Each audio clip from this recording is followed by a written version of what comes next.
ರಾಜ್ಯ ಕಾಂಗ್ರೆಸ್ನಲ್ಲಿ ಈ ನಾಯಕತ್ವದ ಕದನ ಅಂತಕ್ಕಂಥದ್ದು ನಿಜಕ್ಕೂ ತಾರಕಕ್ಕೇರ್ಬಿಟ್ಟಿದೆ. ಯಾಕೋ ನಿಲ್ಲುವ ಯಾವ ಲಕ್ಷಣಗಳು ಕೂಡ ಕಂಡು ಬರ್ತಾ ಇಲ್ಲ. ಮಾತಾಡಿದವರೇ ಪುನಃ ಅದೇ ವಿಚಾರ ಮಾತಾಡ್ತಾ ಇದ್ದಾರೆ. ಸಿದ್ದರಾಮಯ್ಯನವರ ಉತ್ತರಾಧಿಕಾರಿ ಸತೀಶ್ ಜಾರಕಿಹೊಳಿ ಎಂಬ ಅರ್ಥದ ಹೇಳಿಕೆಗೆ ಮೇಲ್ಮನೆ ಸದಸ್ಯ ಹಾಗೂ ಸಿಎಂ ಪುತ್ರ ಯತೀಂದ್ರ ಮತ್ತೆ ಸಮರ್ಥನೆ ಮಾಡಿಕೊಂಡಿದ್ದಾರೆ. ಪಕ್ಷದ ಶಿಸ್ತು ಕ್ರಮದ ನೋಟಿಸ್ ಬೆದರಿಕೆಗೂ ಬಗ್ಗದ ಯತೀಂದ್ರ ನಾ ಹೇಳಿದ್ರಲ್ಲಿ ತಪ್ಪೇನಿದೆ ಅಂತ ಪುನರುಚ್ಚರಿಸಿದ್ದಾರೆ. ನನ್ನ ಹೇಳಿಕೆ ವಿವಾದ ಸ್ವರೂಪ ಪಡೆದಾಗಲೇ ಸ್ಪಷ್ಟೀಕರಣ ಕೊಟ್ಟಿದ್ದೀನಿ. ಅನಗತ್ಯವಾಗಿ ಮತ್ತೆ ಮಾತಾಡಿ ವಿವಾದವನ್ನು ಸೃಷ್ಟಿಸಲ್ಲ ಅಂತ ಹೇಳ್ತಾನೆ ಪುನಃ ವಿವಾದಕ್ಕೆ ಮುಂದಾಗಿದ್ದಾರೆ. ಪಕ್ಷ ನೋಟಿಸ್ ಕೊಟ್ಟರೆ ನೋಡ್ಕೊಳ್ಳೋಣ ಬಿಡಿ ಅಂತ ಹೇಳಿದ್ದಾರೆ. ಅಲ್ಲದೆ ಸಿದ್ದರಾಮಯ್ಯನವರೇ 5 ವರ್ಷ ಸಿಎಂ ಆಗಿ ಅಧಿಕಾರ ಪೂರೈಸ್ತಾರೆ, ನವೆಂಬರ್ ಕ್ರಾಂತಿ ಅನ್ನೋದೆಲ್ಲ ಊಹಾಪೋಹ ಅಂತ ಮತ್ತೊಮ್ಮೆ ಸ್ಪಷ್ಟಪಡಿಸಿದ್ದಾರೆ. ಇನ್ನು ಯತೀಂದ್ರ ಹೇಳಿಕೆಯಲ್ಲಿ ತಪ್ಪೇನಿದೆ ಎಂದಿರುವ ಸಚಿವ ಪ್ರಿಯಾಂಕ್ ಖರ್ಗೆ ಕಾಂಗ್ರೆಸ್ನಲ್ಲಿ ನಾಯಕತ್ವ ಕೊರತೆ ಇಲ್ಲ, ಸೈದ್ಧಾಂತಿಕವಾಗಿ ಅಷ್ಟೇ ಯತೀಂದ್ರ ಹೇಳಿಕೆ ಕೊಟ್ಟಿದ್ದಾರೆ ಅಂತ ಸಮರ್ಥಿಸಿಕೊಂಡಿದ್ದಾರೆ. ಈ ಮಧ್ಯೆ ಇವತ್ತು ಬಿಡದಿಯ ಬನ್ನಿಕುಪ್ಪೆ ಬಳಿ ಜಾಮಿಯಾ ಮಸೀದಿ ಮತ್ತು ಮುಸ್ಲಿಂ ಚಾರಿಟೇಬಲ್ ಟ್ರಸ್ಟ್ನ ದಾರುಲ್ ಖುರಾನ್ ಕ್ಯಾಂಪಸ್ ಅನ್ನು ಸಿಎಂ ಸಿದ್ದರಾಮಯ್ಯ ಉದ್ಘಾಟನೆ ಮಾಡಿದರು. ಆದರೆ ಈ ಕಾರ್ಯಕ್ರಮಕ್ಕೆ ಡಿಕೆಶಿ ಬಣದ ಶಾಸಕರಾದ Iqbal Hussain, H C Balakrishna, CP Yogeshwar ಗೈರಾಗಿದ್ದರು. ಇನ್ನು ಸದ್ಯಕ್ಕೆ ಸಿಎಂ ಆಗುವ ಆಸೆ ಇಲ್ಲ ಅಂತ ಸಚಿವ ಸತೀಶ್ ಜಾರಕಿಹೊಳಿ ಹೇಳಿದ್ದಾರೆ. ಡಿಕೆಶಿ ಸಿಎಂ ಆಗಲಿ ಅಂತ ಹಾಸನದ ಇತಿಹಾಸ ಪ್ರಸಿದ್ಧ ಪುರದಮ್ಮ ದೇವಾಲಯದಲ್ಲಿ ಡಿಕೆ ಅಭಿಮಾನಿಗಳು 101 ತೆಂಗಿನಕಾಯಿ ಈಡುಗಾಯನ್ನು ಹೊಡೆದಿದ್ದಾರೆ.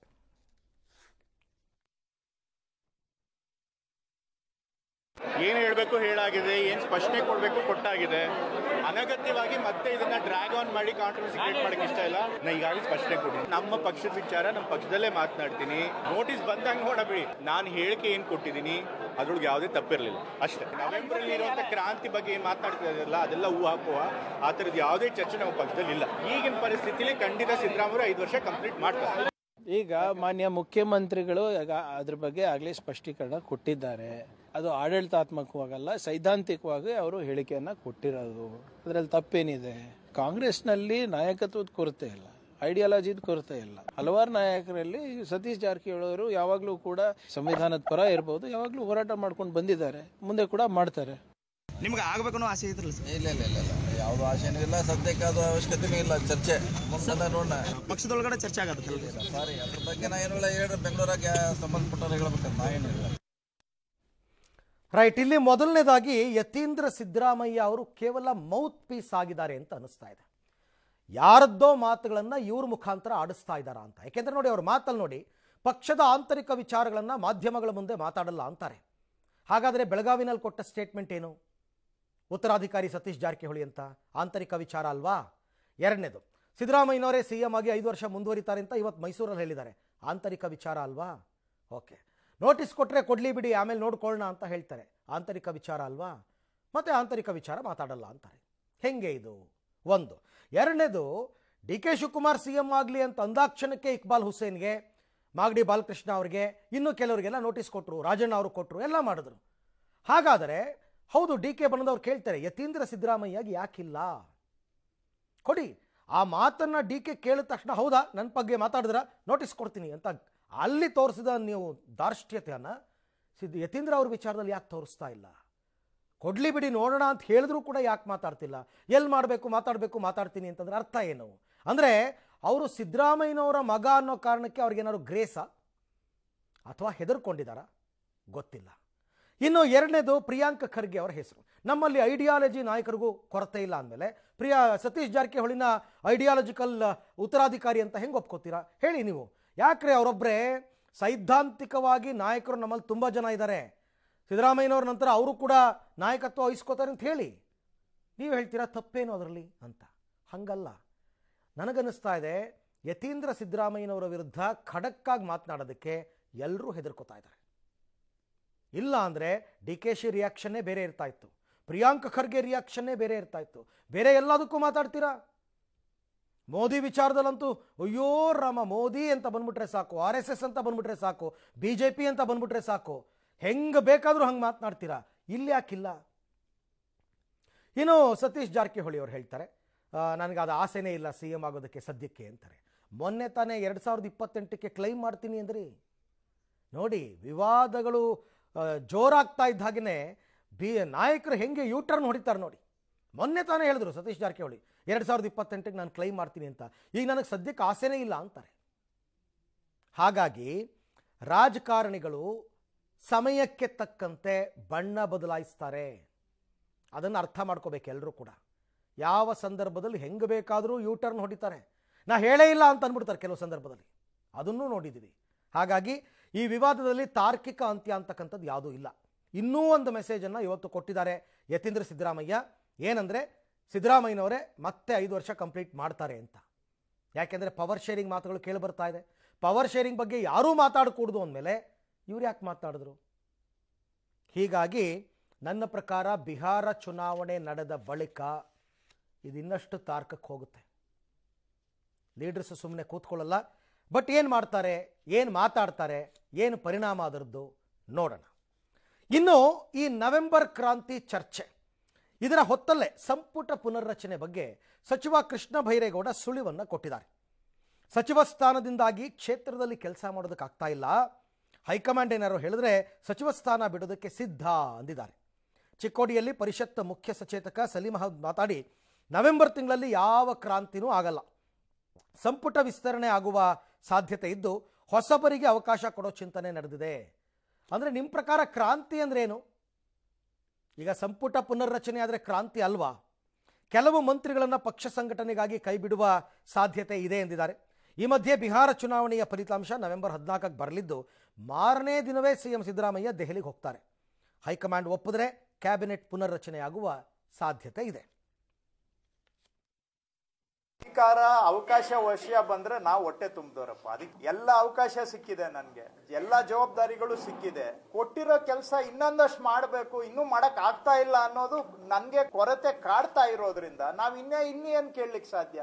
ನವೆಂಬರ್ ಯಾವುದೇ ಕ್ರಾಂತಿ ಇಲ್ಲ, ಎಲ್ಲ ಶಾಂತಿ ಇದೆ. ನವೆಂಬರ್ ತಿಂಗಳಲ್ಲಿ ಸಚಿವ ಸಂಪುಟ ಆಗ್ಬೋದು ಅಂತ ಚರ್ಚೆ ನಡೀತಾ ಇದೆ. ಅಂತಿಮವಾಗಿ ಮುಖ್ಯಮಂತ್ರಿಗಳು ವರಿಷ್ಠರು ತೀರ್ಮಾನ ತಗೊಳ್ತಾರೆ. ಕೆಲವು ಹೊಸಬರನ್ನ ಕೊಡುವಂತ ಅವಕಾಶ ವರಿಷ್ಠರು ತೀರ್ಮಾನ ತಗೊಳ್ತಾರೆ. ಅಂತಿಮವಾಗಿ ಮುಖ್ಯಮಂತ್ರಿಗಳು ವರಿಷ್ಠರು ತೀರ್ಮಾನ ತಗೊಳ್ತಾರೆ.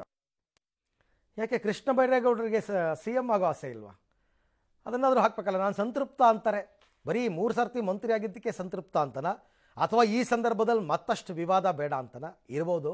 ರಾಜಕೀಯದಲ್ಲಿ ನೋಡಿ, ಯಾರೂ ಸನ್ಯಾಸಿಗಳಲ್ಲ. ಮೇಲೆ ಮೇಲೆ ಮೇಲೆ ಮೇಲೆ ಹೋಗಬೇಕು ಅನ್ನೋ ಆಸೆ ಇಟ್ಕೊಂಡಿರ್ತಾರೆ. ಹಾಗಾಗಿ ಈಗ ನೋಡಿ, ಜಮೀರ್ ಅಹಮದ್ ಅವ್ರು ಮಾತಾಡಿದ್ರು ಸಚಿವ ಸ್ಥಾನ ಬಿಡೋದಕ್ಕೆ ಸಿದ್ಧ ಅಂತ. ಮುನಿಯಪ್ಪನವ್ರು ಮಾತನಾಡಿದ್ರು, ಕೃಷ್ಣ ಬೈರೇಗೌಡರು ಮಾತನಾಡಿದ್ರು, ಚಲುವರಾಯಸ್ವಾಮಿ ಮಾತನಾಡಿದ್ರು. ಇವ್ರಿಗೆಲ್ಲ ಏನಾದರೂ ಸೂಚನೆ ಬಂದಿದೆಯಾ ಅಂತ, ರೆಡಿಯಾಗಿ ಅಂತ. ಅದಕ್ಕೆ ಈ ಥರದ್ದು ಮಾತಾಡ್ತಾ ಇದ್ದಾರಾ ಗೊತ್ತಿಲ್ಲ. ಇನ್ನು ಸಲೀಂ ಅಹಮದ್ ಅವರು ಮಂತ್ರಿಮಂಡಲ ವಿಸ್ತರಣೆ ಆಗುತ್ತೆ ಅಂತ ಯಾರ್ಯಾರು ಮಂತ್ರಿ ಆಗಬೇಕು ಅಂತ ಆಸೆ ಇಟ್ಕೊಂಡಿದ್ದಾರೋ ಅವರು ಆಗಾಗ್ಗೆ ಈ ಥರ ಮಾತಾಡ್ತಾ ಇರ್ತಾರೆ. ಯಾವುದೇ ಸರ್ಕಾರ ಅಸ್ತಿತ್ವಕ್ಕೆ ಬಂದು ಅರ್ಧ ಅವಧಿ ಕಳೆದಾಗ ಒಂದು ಫ್ರೆಶ್ ಕ್ಯಾಬಿನೆಟ್ ಬೇಕು ಅಂತ ಎಲ್ಲರೂ ಕೂಡ ಆಲೋಚನೆ ಮಾಡ್ತಾರೆ. ಅದೇ ನಡ್ಕೊಂಡು ಬಂದಿದೆ.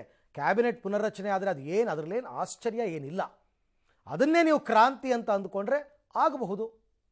ನವೆಂಬರ್ ಕ್ರಾಂತಿ ಅಂತ ನಾಳೆ ದಿನ ಸಂಪುಟ ಪುನರ್ರಚನೆ ಆದರೆ BJPಯವರು ಕ್ಲೈಮ್ ಮಾಡ್ಬೋದು, ನಾವು ಹೇಳಿರಲಿಲ್ವಾ ನವೆಂಬರ್ನಲ್ಲಿ ಕ್ರಾಂತಿ ಆಗುತ್ತೆ ಅಂತ, ನಾವೇನು CM ಬದಲಾವಣೆ ಆಗುತ್ತೆ ಅಂತ ಹೇಳಿದ್ವಾ ಅಂತ ಅನ್ನಬಹುದು. ಅದನ್ನೇ ಕ್ರಾಂತಿ ಅನ್ನಬಹುದು. ನೋಡೋಣ, ಲೆಟ್ಸ್ ವೆಯ್ಟ್ ಏನಾಗುತ್ತೆ ಅಂತ. ಎಲ್ಲದಕ್ಕೂ ಬಿಹಾರ ಚುನಾವಣೆ ಬರಬೇಕು ಫಲಿತಾಂಶ, ಅದಾದಮೇಲೆ ಡೆವಲಪ್ಮೆಂಟ್ಸು. ಇನ್ನು ರಾಜ್ಯ ಸರ್ಕಾರ ವರ್ಸಸ್ RSS ಸಂಘರ್ಷ ತಾರಕಕ್ಕೇರ್ತಾ ಇದೆ.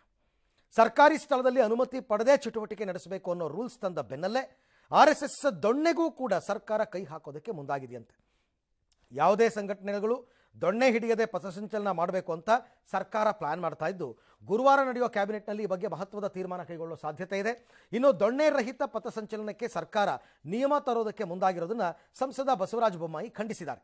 ನಿಯಮ ತರೋದಕ್ಕೆ ಮುಂದಾಗಿರೋದನ್ನು ಯಾಕೆ ಈ ಥರ ಬೇಕು ಅಂತ, ಸರ್ಕಾರ ಅನಗತ್ಯವಾಗಿ ಸಮಾಜದಲ್ಲಿ ಕ್ಷೋಭೆ ಉಂಟು ಮಾಡೋದಕ್ಕೆ ಹೊರಟಿದೆ ಅಂತ ಕಿಡಿಕಾರಿದ್ದಾರೆ. RSS ಮುಖಂಡ ಕಲ್ಲಡ್ಕ ಪ್ರಭಾಕರ್ ಭಟ್ ಪ್ರತಿಕ್ರಿಯಿಸಿ, ಮುಂದಿನ ತಿಂಗಳು 2ನೇ ತಾರೀಕು ಚಿತ್ತಾಪುರದಲ್ಲಿ ಸಂಘದ ಪಥಸಂಚಲನ ನಡೆಯುತ್ತೆ, ಅದನ್ನು ಹೊಡೆದು ಬಡಿದು ನಿಲ್ಲಿಸೋದಕ್ಕಾಗತ್ತಾ ಅಂತಿದ್ದಾರೆ. ಸಂವಿಧಾನಕ್ಕಿಂತ ದೊಡ್ಡವರು ಯಾರೂ ಇಲ್ಲ, ಹೈಕೋರ್ಟ್ ಹೇಳಿದಂತೆ ಮಾಡಬೇಕು ಅಂತ ಶಾಂತಿ ಸಭೆಗೆ ಸಚಿವ ಪ್ರಿಯಾಂಕ್ ಖರ್ಗೆ ಹೇಳಿದ್ದಾರೆ. ಕಲಬುರಗಿಯ ಚಿತ್ತಾಪುರದಲ್ಲಿ ಪಥಸಂಚಲನದ ವಿಚಾರಕ್ಕೆ ಸಂಬಂಧಪಟ್ಟಂತೆ ಅಕ್ಟೋಬರ್ 28ರಂದು ಜಿಲ್ಲಾಡಳಿತ ವತಿಯಿಂದ ಶಾಂತಿ ಸಭೆ ನಡೆಯುತ್ತೆ. ಆದರೆ RSS ನೋಂದಣಿ ಮಾಡಿದರೆ ಮಾತ್ರ ಪರ್ಮಿಷನ್ ಕೊಡಿ ಅಂತ ಭೀಮ್ ಆರ್ಮಿ ಅವರು ತಕರಾರು ತೆಗೆದಿದ್ದಾರೆ. ಚಿತ್ತಾಪುರದ ಬೆನ್ನಲ್ಲೇ ಗುರುಮಿಠಕಲ್ ಪಟ್ಟಣದಲ್ಲಿ RSS ಪರೇಡ್ಗೆ ಅನುಮತಿ ತಿರಸ್ಕಾರ ಮಾಡಲಾಗಿದೆ. ನಾಳೆ ಕೋಲಾರದ ಮಾಲೂರು ಪಟ್ಟಣದಲ್ಲಿ RSS ಪಥಸಂಚಲನ ನಡೆಯಲಿದ್ದು, ಇವತ್ತು ಮಾಲೂರು ಪೊಲೀಸ್ ಠಾಣೆಯಲ್ಲಿ ಶಾಂತಿ ಸಭೆ ನಡೆಸಲಾಯಿತು. ಈ ಎಲ್ಲ ಬೆಳವಣಿಗೆ ಮಧ್ಯೆನೇ RSS ಸಂಸ್ಥೆಗಳ ಭೂಮಿ ಆಡಿಟ್ ಬಗ್ಗೆ ಕಂದಾಯ ಸಚಿವ ಕೃಷ್ಣ ಬೈರೇಗೌಡ ಸುಳಿವು ಕೊಟ್ಟಿದ್ದಾರೆ. ಸಂಚಲನ ಈಗ ಸಾಕಷ್ಟು ಕಡೆ ಆಗಿದೆ. ಏನಾದರೂ ತೊಂದರೆ ಆಗಿದೆ, ಎಲ್ಲಾದರೂ ಶಾಂತಿ ಸಮಸ್ಯೆ ಆಗಿದೆ. ಸರ್ಕಾರ ಅನ್ನೆಸೆಸರಿಲಿ ಸಮಾಜದಲ್ಲಿ ಶೋಭೆ ಉಂಟು ಮಾಡುವಂತ ಒಂದು ಆದೇಶಗಳನ್ನು ಮಾಡಿದಾಗ ಈ ತರ ರಿಯಾಕ್ಷನ್ಗಳು ಬರ್ತವೆ. ಮೊಹರಂದಲ್ಲಿ ಕಬ್ಬಿನ ಇದನ್ನು ತಗೊಂಡು ಪಡ್ಕೊಳ್ತಾರೆ, ಅದು ಸರಿ ಇದೆಯಾ? ಅವ್ರವ್ರ ಒಂದೊಂದು ಪದ್ಧತಿ ಇದೆ. ಎಲ್ಲಾ ವಿಶ್ವದಲ್ಲಿ ವಿವಿಧ ಪದ್ಧತಿಗಳಲ್ಲಿ ಯಾವುದೇ ಸರ್ಕಾರ ಮೂಗ್ ತೋರಿಸೋದಿಲ್ಲ. ಸರ್ಕಾರಕ್ಕೆ ಮಾಡಕ್ ಬೇಕಾದಷ್ಟು ಕೆಲಸ ಇದೆ, ಅಭಿವೃದ್ಧಿ ಶೂನ್ಯ ಆಗಿದೆ. ಈ ತರ ಮೂಗ್ ತೋರಿಸುವಂತ ಸಣ್ಣ ಪುಟ್ಟ ವಿಚಾರಗಳಲ್ಲಿ ಗಮನ ಕೊಡುವಂತದ್ದು ಸರ್ಕಾರದ ದಿವಾಳಿತನ. ಮುಂದಿನ ತಿಂಗಳ 2ನೇ ತಾರೀಕಿಗೆ ಚಿತ್ತಾಪುರದಲ್ಲಿ ಕಲಬುರಗಿ ಜಿಲ್ಲೆಯಲ್ಲಿ ಮತ್ತೆ ನಮ್ಮ ಸಂಘದ ಪಥಸಂಚಲನ ನಡೆಯೋದಿದೆ. ಅದನ್ನು ಹೊಡೆದು ನಿಲ್ಲಿಸಲಿಕ್ಕೆ ಆಗುತ್ತಾ? ಯಾವುದೇ ಹಂತದಲ್ಲಿ ನೀವು ನೋಡಿ ಏನಾದ್ರು ಸಮಸ್ಯೆ ಆದರೆ ರಕ್ಷಣೆಗೆ ಹೋದದ್ದು RSSನವರೇ, ಕಾಂಗ್ರೆಸ್ನವರು ಹೇಳ್ತಾರೆ ಒಳಗಿಂದ ಒಳಗೆ. ಇವತ್ತು ಈ ಸಮಾಜವನ್ನು ರಕ್ಷಣೆ ಮಾಡುವಂಥ ಇಂಥ ಒಂದು ಪವಿತ್ರವಾದಂಥ ಕೆಲಸವನ್ನು RSS ಮಾಡ್ತಾ ಇರೋದು. ಎಲ್ಲದರ ಮಧ್ಯದಲ್ಲಿ ಸಾಮರಸ್ಯವನ್ನು ಬೆಳೆಸುವಂಥ ಈ ಜಾತಿ ಗಣಿತ ನಡೀತಲ್ಲ, ಆ ಮುಖ್ಯಮಂತ್ರಿ ಉದ್ದೇಶನೇ ಸಮಾಜವನ್ನು ಹೊಡಿಬೇಕು ಅಂತ. ಏನು ಹೈಕೋರ್ಟ್ ಅವರು ಹೇಳಿದ್ದಾರೆ ಅದನ್ನು ನಾವು ಮಾಡಬೇಕಾಗ್ತದೆ. ಶಾಂತಿ ಸಭೆ ನಡೆಸುವಂತ ಹೇಳಿದರೆ ಅದು ಏನೋ ಅಧಿಕಾರಿಗಳು ನಡೆಸ್ತಾರೆ. ಆದರೆ ಕಾನೂನು ಇರ್ಬೋದು, ಸಂವಿಧಾನ ಇರ್ಬೋದು, ನಾವು ಪಾಲನೆ ಮಾಡ್ತಾ ಇದೀವಲ್ಲ, ಅವ್ರು ಯಾಕೆ ಪಾಲನೆ ಮಾಡ್ತಾ ಇಲ್ಲ ಅಂತ ಅಷ್ಟೇ ಕೇಳ್ತಾರೆ. ಜೆನ್ಯುವಿನ್ ಆಗಿ ಇರುವಂತಹ ಸಂಸ್ಥೆಗಳಿಗೆ ಭೂಮಿಯನ್ನ ಕೊಟ್ಟಿದ್ರೆ ಅದು ಅವ್ರವ್ರದ್ದು ಹಕ್ಕಿದೆ ಪಡ್ಕೊಳ್ಳಿಕ್ಕೆ. ಯಾವ್ದ್ಯಾವ್ದು ಅರ್ಹ ಇಲ್ಲದೆ ಸಂಸ್ಥೆಗಳಿಗೆ ಜಮೀನನ್ನ ಕೊಟ್ಟಿದ್ರೆ ಅಂತದನ್ನ ನಾವು ರೀಕನ್ಸಿಡರ್ ಮಾಡ್ತೇವೆ ಅಂತ ನಾನು ಆರಂಭದಲ್ಲೂ ಹೇಳಿದ್ದೇನೆ. ಇವತ್ತಿಗೂ ನಂದು ಸ್ಟ್ಯಾಂಡ್ ಅಷ್ಟೇ ಇದೆ. ಜೀನಿ ಸ್ಲಿಮ್ ರೆಫರ್ ಮಾಡ್ಬೇಕಾದ್ರೆ ಕಾರಣ ಏನಂದ್ರೆ ವೇಟ್ ಲಾಸ್ ಸಲುವಾಗಿ ನನ್ ಬಾಳ ಜನ ಕೇಳಿದ್ರು. ಫಸ್ಟ್ ನಾನ್ ತಗೊಂಡು ನನಗೆ ರಿಸಲ್ಟ್ ಬಂದ್ಮೇಲೆ ಆಮೇಲೆ ನಾನು ಜೀನಿ ಸ್ಲಿಮ್ ಇನ್ನೊಬ್ಬರಿಗೆ ಪ್ರಿಪೇರ್ ಮಾಡಿದ್. ಸುಸ್ತಾಗೋದು ಕಡಿಮೆ ಆಯ್ತು, ವೀಕ್ನೆಸ್ ಅದು ಏನೂ ಇಲ್ಲ, ಪೂರಾ ಹೆಲ್ದಿ ಅದೇನೆ. ವೇಟ್ ಜಾಸ್ತಿ ಇರೋರಲ್ಲಿ ಏನೇ ಡೌಟ್ ಇಲ್ಲದೆ 100% ಬಳಸಬಹುದು. ಪ್ರತಿದಿನ ನಮ್ಮ ಜೀನಿ ಸ್ಲಿಮ್ ನ ಯೂಸ್ ಮಾಡಿ ಯಾವುದೇ ಸೈಡ್ ಎಫೆಕ್ಟ್ ಇಲ್ದಂಗೆ ನೀವು ಸಣ್ಣ ಆಗ್ತೀರಾ. ಯಾರು ಏನೇ ಹೇಳಿದ್ರು ಪಥಸಂಚಲನದಲ್ಲಿ ದೊಣ್ಣೆ ಹಿಡ್ಕೊಂಡು ಹೋಗ್ಬೇಕಾ, ಹಿಡ್ಕೊಳ್ಳದೆ ಹೋಗ್ಬೇಕಾ, ಕೋರ್ಟ್ ತೀರ್ಮಾನ ಮಾಡಬೇಕು. ಸರ್ಕಾರ ಒಂದು ಆದೇಶ ತರಬಹುದು. ನೋಡಿ, ಲಾಂಗ್ ಹಿಡ್ಕೊಂಡು ಬರ್ತ್ಡೇ ಆಚರಿಸ್ಕೊಂಡಿದ್ದಾರೆ, ಕೇಕ್ ಕಟ್ ಮಾಡಿದ್ದಾರೆ ಲಾಂಗಲ್ಲಿ, ಆಯ್ತಾ? ಬೇರೆ ಬೇರೆ ಕಡೆ ಎಲ್ಲ ಬೇರೆ ಬೇರೆ ಥರದ್ದೆಲ್ಲ ನಡೆದಿದೆ. ಅವಾಗ ಯಾವುದು ಏನು ಹೇಳೇ ಇಲ್ಲ, ಏನು ಕ್ರಮನೇ ತಗೊಂಡಿಲ್ಲ. ನಂಬರ್ 1. ಎರಡನೇದು, 100 ವರ್ಷ ಆಗಿದೆ RSS ಸಂಸ್ಥೆಗೆ. 100 ವರ್ಷದಿಂದ ಪಥಸಂಚಲನ ನಡೀತಾನೇ ಇದೆ. ದೊಣ್ಣೆ ಹಿಡ್ಕೊಂಡೇ ಮಾರ್ಚ್ ಪಾಸ್ಟ್ ಮಾಡ್ತಾ ಇದ್ದಾರೆ. ಯಾರಿಗಾರು ಹೊಡೆದು ಬಡಿದು ಮಾಡಿದಾರಾ? ಎಲ್ಲೂ ದೂರ ದಾಖಲಾಗಿಲ್ವಲ್ಲ. ಮತ್ತೆ ಯಾಕೆ ಇವಾಗ ಇದ್ದಕ್ಕಿದ್ದಂಗೆ? ನಿಮ್ಮ ಕಾಂಗ್ರೆಸ್ ಸರ್ಕಾರನೇ ಕರ್ನಾಟಕದಲ್ಲಿ ಇಷ್ಟು ವರ್ಷಗಳಿತ್ತಲ್ಲಪ್ಪ, ಹಾಗೆಲ್ಲ ನಡೆದೇ ಇಲ್ವಾ? ಏನಾಗಿದೆ ಈಗ? ಯಾಕೆ ಏಕಾಏಕಿ ದೊಣ್ಣೆಗೆ ನೀವು ಬ್ರೇಕ್ ಹಾಕಬೇಕು ಅಂತ ಹೊರಟಿದ್ದಾರಾ? ನಂಗೆ ಅರ್ಥ ಆಗ್ತಿಲ್ಲ. ಆಯಿತು, ಮಾಡಿದ್ರೆ ಎಲ್ಲ ಸಂಘಟನೆಗಳಿಗೂ ಅಪ್ಲೈ ಆಗಬೇಕು, ಆ ರೀತಿ ಆಗಬೇಕು, ಮಾಡಿಕೊಳ್ಳಿ. ಇನ್ನು ಭೀಮ್ ಆರ್ಮಿ ಅವರಾಗಲಿ, ಮತ್ತೊಬ್ಬಲಾಗಲಿ, ಮಗದೊಬ್ಬಲಾಗಲಿ, ಅವರು ನೋಂದಾಯಿತ ಸಂಸ್ಥೆ ಆದರೆ ಪರ್ಮಿಷನ್ ಕೊಡಿ, ಇಲ್ಲಾಂದರೆ ಬೇಡ. ಎಲ್ಲಿದೆ ರೂಲ್ಸ್? ಅದು ನೋಂದಾಯಿತ ಸಂಸ್ಥೆಗಳೇ ಪಥಸಂಚಲನ ಮಾಡಬೇಕು ಅಂತ ಎಲ್ಲಿದೆ ರೂಲ್ಸು? ಗಣೇಶನ ಹಬ್ಬದಲ್ಲಿ ಗಲ್ಲಿಗೂ ಗಣೇಶನ ಇಡ್ತಾರಪ್ಪ, ಅವ್ರು ಮೆರವಣಿಗೆ ಮಾಡ್ಕೊಂಡು ಹೋಗ್ಬಿಟ್ಟು ಗಣೇಶ ವಿಸರ್ಜನೆ ಮಾಡ್ತಾರೆ. ಅವೆಲ್ಲ ರಿಜಿಸ್ಟರ್ಡ್ ಸಂಸ್ಥೆಗಳ? ಇಲ್ವಲ್ಲ. ಇಲ್ಲದೇ ಇರೋನೇ ಸುಮ್ಮನೆ ರೂಲ್ಸ್ ತರೋದು. ಅದಕ್ಕೆ ಹೇಳಿದ್ದು ಕೋರ್ಟ್ ಇಸ್ ಅಲ್ಟಿಮೇಟ್. ಕೋರ್ಟ್ ಏನು ಹೇಳುತ್ತೆ, ಏನು ತೀರ್ಮಾನ ಕೊಡುತ್ತೆ, ನಮ್ಮ ಸಂವಿಧಾನದಲ್ಲಿ ನಾವು ಅದನ್ನು ಒಪ್ಪಬೇಕು. ಎಲ್ರಿಗೂ ಅಪ್ಲೈ ಆಗುತ್ತೆ. BJP ಅವರು ಒಪ್ಪಬೇಕು, ಕಾಂಗ್ರೆಸ್ ಅವರು ಒಪ್ಪಬೇಕು, ಎಲ್ಲರೂ ಒಪ್ಪಬೇಕು. ಅದಕ್ಕೋಸ್ಕರ ಕೋರ್ಟ್ ತೀರ್ಪು ಏನಾಗುತ್ತೆ ಅಲ್ಲಿ ತನಕ ವೆಯ್ಟ್ ಮಾಡೋಣ. ಇನ್ನು ಕೇಂದ್ರ ಸಚಿವ ಕುಮಾರಸ್ವಾಮಿ ಹಾಗೂ DK ಶಿವಕುಮಾರ್ ಮಧ್ಯೆ ಟಾಕ್ ಫೈಟ್ ಜೋರಾಗಿದೆ. ಇದು ಹರಿಯಲ್ಲ ಮುರಿಯಲ್ಲ. ಕುಮಾರಸ್ವಾಮಿ ಫ್ಯಾಕ್ಟ್ರಿ ತೆರೆದರೆ ಅನುಮತಿ ಕೊಡ್ತೀನಿ ಅಂತ DKಶಿ ಹೇಳಿಕೆಗೆ ಕುಮಾರಸ್ವಾಮಿ ಕೆಂಡವಾಗಿದ್ದಾರೆ. ಇವ್ರ ಯೋಗ್ಯತೆಗೆ ಗುಂಡಿ ಮುಚ್ಚೋದಕ್ಕಾಗಿಲ್ಲ. ನಾನು ಅವ್ರ ರೀತಿ ದುಡ್ಡು ಹೊಡೆಯೋ ಕೆಲಸ ಮಾಡ. ನಾನು CM ಆಗಿದ್ದಾಗ ಏನೇನು ಕೆಲಸ ಮಾಡಿದ್ದೀನಿ ನೋಡಲಿ. ಎಷ್ಟು ಕಾರ್ಖಾನೆ ತಂದಿದ್ದೀರಾ, ಎಷ್ಟು ಸೊಸೈಟಿ ನುಂಗಿದ್ದೀರಾ, ಧಾರವಾಹಿ ಥರ ಪಟ್ಟಿ ಬಿಡ್ತೀನಿ ಅಂತ DKಶಿಗೆ ತಿರುಗೇಟ್ ಕೊಟ್ಟಿದ್ದಾರೆ. ಅಲ್ಲದೆ ಜನ 133 ಸ್ಥಾನ ಕೊಟ್ಟಿರೋದು ನಿಮಗೆ 136. ನಾನು ಯಾಕೆ ಅನುದಾನ ಕೇಳಲಿ ಅಂತ CM ಸಿದ್ದರಾಮಯ್ಯನವ್ರಿಗೂ ಟಾಂಗ್ ಕೊಟ್ಟಿದ್ದಾರೆ. ಇನ್ನು ಖಾತೆ ಸ್ಕೀಮ್ ಲೂಟಿ ಮಾಡೋದಕ್ಕೆ ಮಾಡ್ತಿರೋದು. ಇನ್ನೆರಡು ವರ್ಷದಲ್ಲಿ ನಮ್ಮ ಸರ್ಕಾರ ಅಧಿಕಾರಕ್ಕೆ ಬರುತ್ತೆ, ಜನ ಯಾರು ಖಾತೆ ಮಾಡಿಸ್ಕೋಬೇಡಿ ಅಂತ ಕರೆ ಕೊಟ್ಟಿದ್ದಾರೆ. ಇದಕ್ಕೆ ಏಕವಚನದಲ್ಲೇ ವಾಗ್ದಾಳಿ ನಡೆಸಿರೋ DKಶಿ ಇವೆಲ್ಲ ಬರೀ ಡೈಲಾಗ್ಗಳು. JDS ಈಗ 18ಕ್ಕೆ ಇಳಿದಿದೆ, ಮುಂದೆ 8ಕ್ಕೆ ಬರುತ್ತೆ ಅಂತ ಲೇವಡಿ ಮಾಡಿದ್ದಾರೆ. ಜನ ನಿನಗೆ ಮತ ಕೊಟ್ಟಿದ್ದಾರಲ್ವಾ, ಕಮಿಟ್ಮೆಂಟ್ ಇದ್ದರೆ ಬಂದು ಜನರನ್ನ ಫೇಸ್ ಮಾಡು, ಬರೀ ಹಿಟ್ ಆ್ಯಂಡ್ ರನ್ ಮಾಡೋದಲ್ಲ ಅಂತ ಏಕವಚನದಲ್ಲೇ ವಾಗ್ದಾಳಿ ಮಾಡಿದ್ದಾರೆ. ಮುಚ್ಚ ಯೋಗ್ಯತೆ ಇಲ್ಲ ನಿಮಗೆ. ನಾನು 2007 ಕೊಡ್ತಾ ಇದ್ದೀನಲ್ಲ ಆದೇಶಗಳು ಏನೇನು ಮಾಡಿದೀವಿ. ನೀವೆಷ್ಟು ಕಾರ್ಖಾನೆ ತಂದಿದ್ದೀರಿ, ಯಾವ ಟ್ರಸ್ಟ್ ಲ್ಯಾಬ್ ಕಂಡಿದ್ದೀರಿ, ಸೀರೀಸ್ ಆಫ್ ಪಟ್ಟಿ ಕೊಡ್ತೀನಿ ಧಾರವಾಹಿ. ನಾನು ಯಾಕೆ ಮಾತಾಡ್ಬೇಕ್ರಿ? ಅವ್ರಿಗೆ 136 ಸೀಟ್ ಗೆಲ್ಸಿರೋದು ಯಾಕೆ? ಇದೇನು ಸ್ಕೀಮ್ ತಂದವರಲ್ಲ, 5% ಶುಲ್ಕ ವಸೂಲಿ ಮಾಡೋದು. ನೀವಿನ್ನು 2 ವರ್ಷ ವೆಯ್ಟ್ ಮಾಡಿ, ಈ ಸರ್ಕಾರದ ಅವಧಿ ಇದೆ, ಏನೂ ಆಗಲ್ಲ. ನಮ್ಮ ಸರ್ಕಾರ ಬಂದು ತಲೆ ಕೆಡಿಸ್ಕೋಬೇಡಿ. ಇದೇ ಏನಿತ್ತು ಸಿಸ್ಟಮ್, ಆ ಸಿಸ್ಟಮ್ ರೀಇಂಟ್ರೊಡ್ಯೂಸ್ ಮಾಡಿ ಸುಲಭ ದರದಲ್ಲಿ ಅವ್ರಿಗೆ ಯಾವುದೇ ರೀತಿ ಬರ್ಡನ್ ಆಗಬಾರ್ದು ಯಾರಿಗೂ. ಚರ್ಚೆ, ವಾದ, ವಿವಾದ ಇವೆಲ್ಲ ಕೂಡ ರಾಜಕಾರಣದಲ್ಲಿ ಇರಬೇಕು. ನೀನ್ ಏನಾದ್ರು ಮಾಡಿದೀನಿ, ಸಾಕ್ಷಿ ಗುಡ್ಡೆ ಇಟ್ಟಿದ್ದೀನಿ ಅಂದ್ರೆ, ಜನಕ್ಕೆ ಏನಾದ್ರು ಒಳ್ಳೇದು ಮಾಡಿದೀನಿ ಅಂದ್ರೆ ಬಂದ್ ಹೇಳಪ್ಪ. Command tell you what is your commitment. ಬರೀ ಇಟ್ ಅಂಡ್ ರನ್ ಮಾಡೋದಲ್ಲ. ಅಸೆಂಬ್ಲಿ ಅದೇನೋ ತೆಗಿತೀನಿ ಬಿಚ್ಚಿಲಿ ರೀ, ಯಾರು ಬೇಡ ಅಂತಾರೆ, ಬಿಚ್ಚಿಲಿ. ಇವೆಲ್ಲ ಎಷ್ಟ್ ಸತಿ ಆಯ್ತು ಈ ಡೈಲಾಗ್ಗಳು. ಈಗ ಎಷ್ಟು ಕಿಳಿತು ಇವ್ರ ಲೀಡರ್ಶಿಪ್ ಅಲ್ಲಿ? 18 ಕಿಳಿತು. ನೆಕ್ಸ್ಟ್ ಇವ್ರ ಲೀಡರ್ಶಿಪ್ ಅಲ್ಲಿ 8 9 ಇಳಿತದೆ. ಈ ವಾದ ವಿವಾದದಲ್ಲಿ ಏನು ಹುರುಳಿಲ್ಲ. ಇದು ಮೊದಲಿಂದನೂ ನಡ್ಕೊಂಬಂದಿರೋದೆ, ಈಗಲೂ ನಡ್ಕೊಂಡು ಹೋಗ್ತಾ ಇದೆ ಅಷ್ಟೇ. ಯಾವುದು ತಾರ್ಕಿಕ ಅಂತ್ಯಕ್ಕೆ ಬರಲ್ಲ. ಇವರು ಬಹಿರಂಗ ಚರ್ಚೆಗೆ ಬನ್ನಿ ಅಂತ ಆಹ್ವಾನ ಕೊಡೋದು ನಿಲ್ಲಲ್ಲ. ಅವ್ರು ನಾವ್ಯಾಕೆ ಬರಬೇಕು, ಮಾತಾಡೋ ಯೋಗ್ಯತೆನೇ ಉಳಿಸ್ಕೊಂಡಿಲ್ಲ ಅಂತ ಅವ್ರನ್ನೋದು ಬಿಡಲ್ಲ. ಹಾಗಾಗಿ ಇದು ಧಾರಾವಾಹಿ ಥರನೇ ಮುಂದುವರಿಯುತ್ತೆ.